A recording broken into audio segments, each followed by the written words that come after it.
Dans cette vidéo, je vais vous montrer 6 raccourcis sur Google Chrome qui personnellement me font gagner un temps fou au quotidien et qui sont pour moi des raccourcis essentiels à connaître si vous utilisez souvent Google Chrome. De plus, ce sont des raccourcis qui se combinent très bien ensemble et d'ailleurs je vous montrerai en fin de vidéo qu'est-ce que ça peut donner en termes de vitesse lorsqu'on les met tous à profit. Allez, sans plus tarder, rendez-vous sur Google Chrome. On commence évidemment avec le premier raccourci le plus connu, le CTRL-T, qui permet tout simplement d'ouvrir un nouvel onglet. On enchaîne avec le deuxième raccourci, le CTRL-W, qui lui permet de supprimer l'onglet courant. Ensuite, et dans la continuité, c'est le CTRL-SHIFT-T qui permet de récupérer l'onglet qui a été fermé juste avant.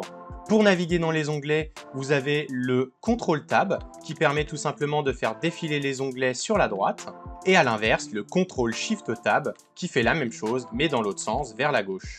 Un autre raccourci très utile, si par exemple on vient faire une recherche Google, eh bien on peut faire un CTRL-CLIC pour ouvrir le résultat d'une recherche dans un nouvel onglet.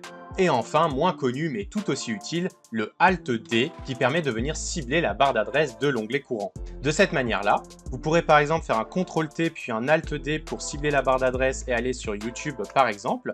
Ensuite, vous faites un CTRL-SHIFT-ALT pour sélectionner l'autre onglet. Encore une fois un Alt-D pour cibler la barre d'adresse si ce n'est pas déjà le cas, pour aller par exemple sur un autre site google.fr.